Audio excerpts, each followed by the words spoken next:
할렐루야! 이 아침도 우리에게 생명과 호흡을 허락하신 주님의 이름을 찬양합니다.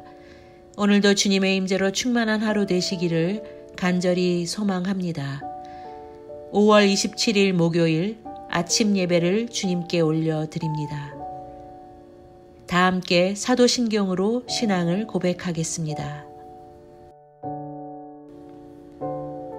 전능하사 천지를 만드신 하나님 아버지를 내가 믿사오며 그 외아들 우리 주 예수 그리스도를 믿사오니 이는 성령으로 잉태하사 동정녀 마리아에게 나시고 본디오 빌라도에게 고난을 받으사 십자가에 못 박혀 죽으시고 장사한 지 사흘 만에 죽은 자 가운데서 다시 살아나시며 하늘에 오르사 전능하신 하나님 우편에 앉아 계시다가 저리로서 산자와 죽은 자를 심판하러 오시리라. 성령을 믿사오며 거룩한 공회와 성도가 서로 고통하는 것과 죄를 사하여 주시는 것과 몸이 다시 사는 것과 영원히 사는 것을 믿사옵나이다. 아멘. 오늘 하나님의 말씀은 역대하 28장 1절에서 15절 말씀입니다. 하나님의 말씀을 함께 읽겠습니다.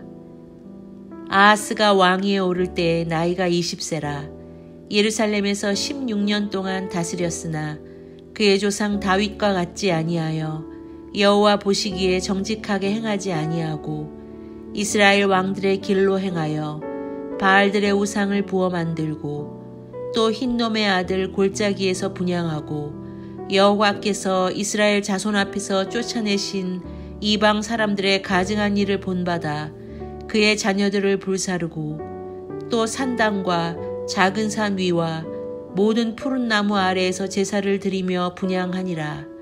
그러므로 그의 하나님 여호와께서 그를 아람 왕의 손에 넘기심에 그들이 쳐서 심히 많은 무리를 사로잡아 다메섹으로 갔으며 또 이스라엘 왕의 손에 넘기심에 그가 쳐서 크게 살육하였으니 이는 그의 조상들의 하나님 여호와를 버렸음이라. 르말랴의 아들 베가가 유다에서 하루 동안에 용사 12만 명을 죽였으며 에브라임의 용사 시그리는 왕의 아들 마아세야와 국내 대신 아스리감과 총리 대신 엘가나를 죽였더라. 이스라엘 자손이 그들의 형제 중에서 그들의 아내와 자녀를 합하여 20만 명을 사로잡고 그들의 재물을 많이 노략하여 사마리아로 가져가니 그곳에 여호와의 선지자가 있는데 이름은 오뎃이라. 그가 사마리아로 돌아오는 군대를 영접하고 그들에게 이르되 너희 조상의 하나님 여호와께서 유다에게 진노하셨으므로 너희 손에 넘기셨거늘 너희가 노기가 충천하여 살육하고 이제 너희가 또 유다와 예루살렘 백성들을 압제하여 노예로 삼고자 생각하는도다. 그러나 너희는 너희의 하나님 여호와께 범죄함이 없느냐. 그런즉 너희는 내 말을 듣고 너희의 형제들 중에서 사로잡아온 포로를 놓아 돌아가게 하라. 여호와의 진노가 너희에게 임박하였느니라 한지라.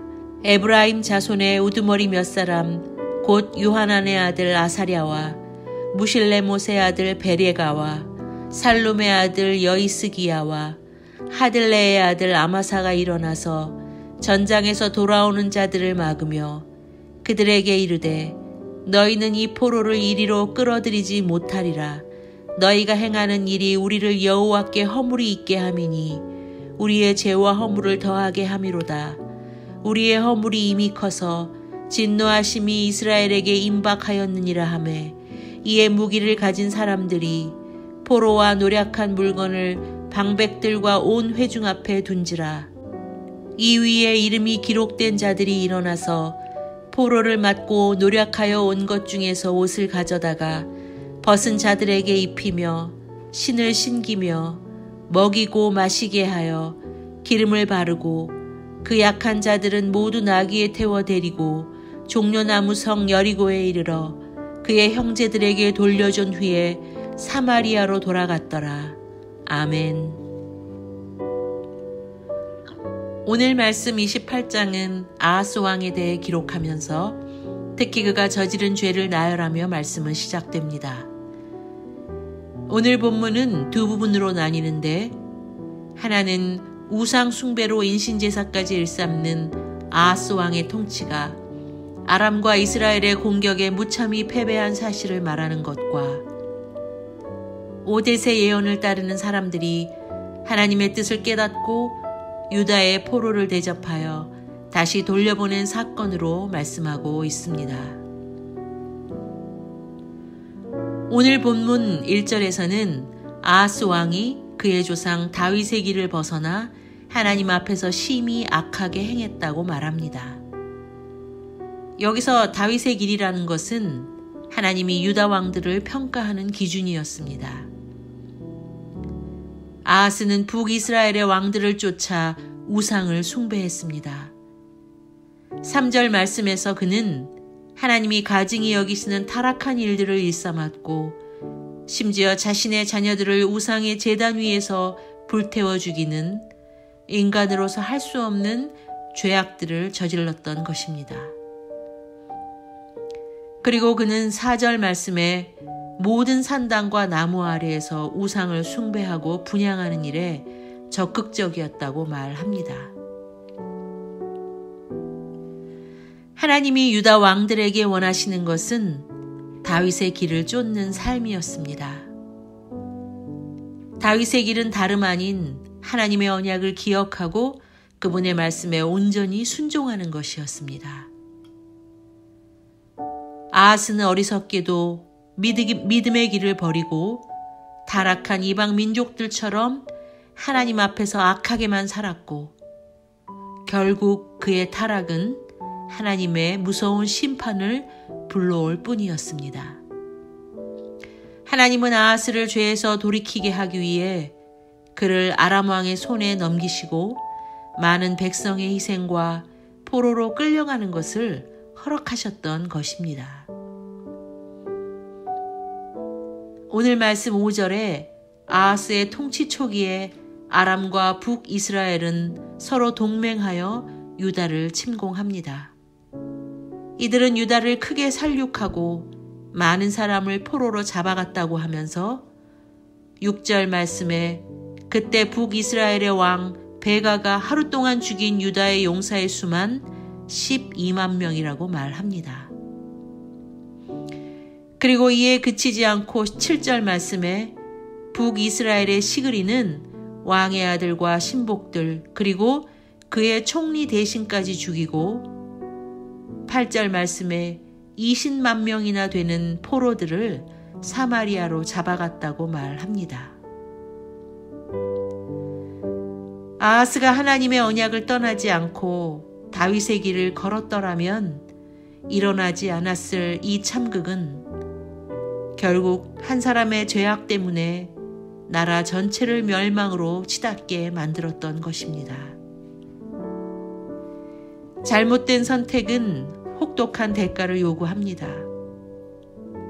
그러므로 우리는 무조건 말씀에 순종하는 믿음의 길을 걸어야 하는 것입니다. 그 길만이 생명의 길이요 하나님의 축복을 온전히 누리는 길은 이것 외에 다른 방도가 없기 때문입니다. 왕의 배교와 우상숭배로 인해 유다는 끔찍한 심판 앞에 있었지만 9절 말씀에 하나님은 선지자 오뎃을 보내어 유다 백성을 구원하기 원하셨습니다. 선지자 오뎃은 10절과 11절 말씀에 이스라엘이 형제 나라인 유다 백성들을 포로로 잡아 노예 삼는 것은 명백한 범죄이며 결코 이것은 하나님의 뜻이 아님을 경고합니다. 그리고 즉각 그들을 고향으로 돌려보낼 것을 촉구하며 그렇게 순종하지 않으면 여호와의 진노가 너희에게 임할 것이라고 말합니다.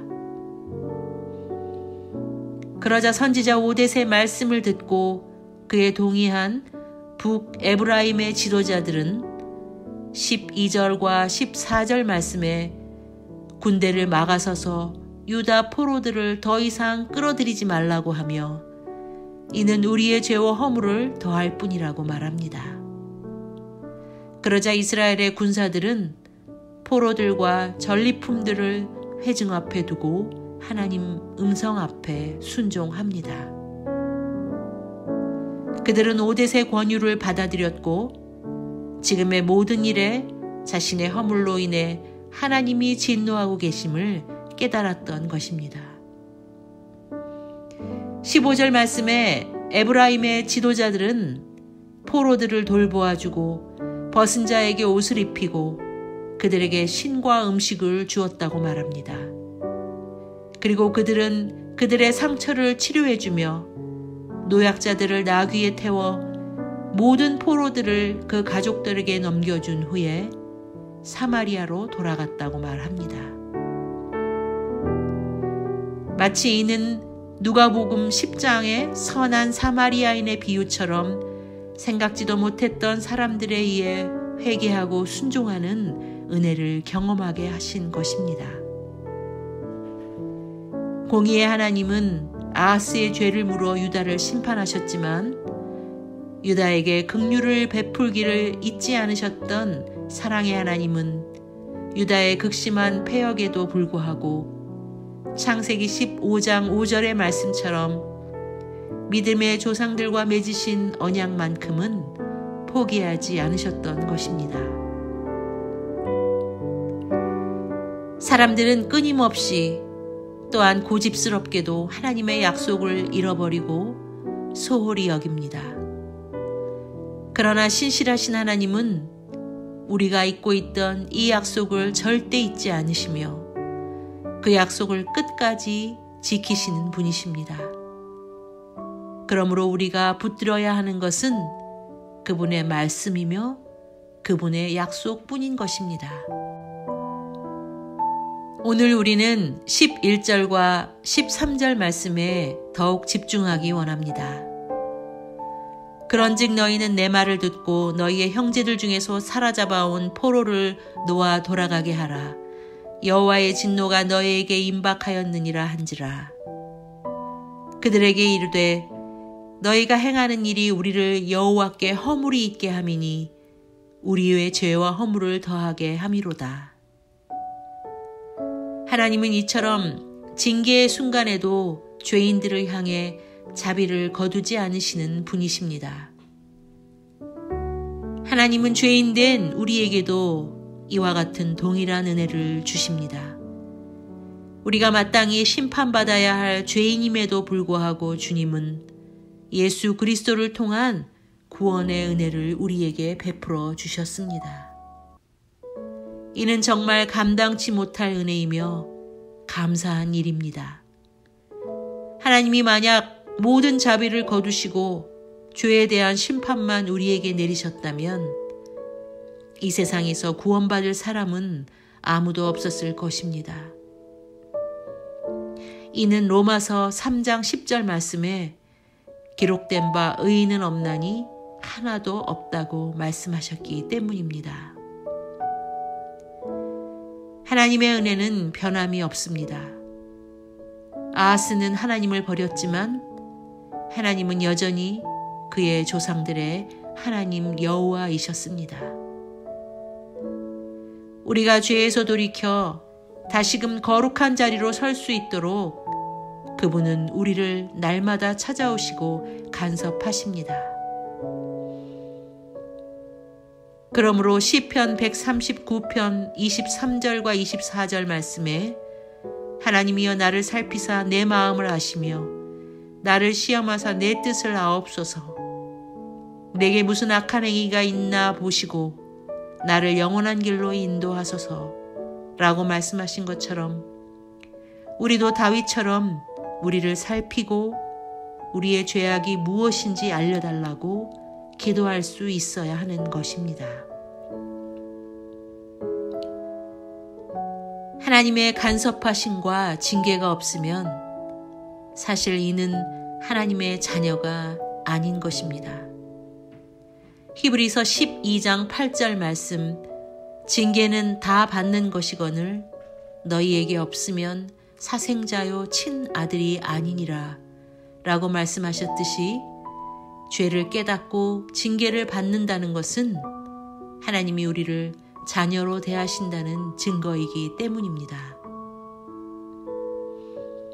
오늘도 나의 부족을 지적하시지만 이것이 징계받을 때조차 나를 더욱 거룩해 하기 원하시는 주님의 사랑임을 깨닫고 우리를 자녀로 보호하시는 그 사랑에 감사하고 순종하는 저와 여러분이 되기를 간절히 기도합니다. 기도하겠습니다. 자비와 긍휼이 많으신 주님의 은혜를 찬양합니다. 고난을 통해서라도 우리를 죄에서 돌이키시는 주님의 사랑에 감사드립니다. 우리를 주님의 자녀 삼아주시고 인내와 사랑으로 가르치시고 인도하시는 주님, 징계하실 때조차 보호하시고 사랑하시는 주님의 은혜를 잊지 않기를 원합니다. 하나님의 언약을 떠나는 길은 곧 자멸의 길임을 깨닫고 그 약속 안에 거하는 삶이 진정 복된 삶임을 깨닫게 하옵소서. 징계받을 때에 사랑하는 자녀에게 베푸시는 은혜임을 알고 나를 돌아보아 즉시 하나님께로 돌이키는 믿음과 용기를 주옵소서. 오늘도 주님의 긍휼하심의 은혜가 우리 모두에게 임하여 오늘 말씀을 거울 삼아 겸손함으로 살아가는 하루가 되게 하옵소서. 감사를 드리며 예수님의 이름으로 기도하였습니다. 아멘. 하늘에 계신 우리 아버지여, 이름이 거룩히 여김을 받으시오며 나라가 임하시오며 뜻이 하늘에서 이루어진 것 같이 땅에서도 이루어지이다. 오늘 우리에게 일용할 양식을 주시옵고 우리가 우리에게 죄 지은 자를 사하여 준 것 같이 우리 죄를 사하여 주시옵고 우리를 시험에 들게 하지 마시옵고 다만 악에서 구하시옵소서. 나라와 권세와 영광이 아버지께 영원히 있사옵나이다. 아멘.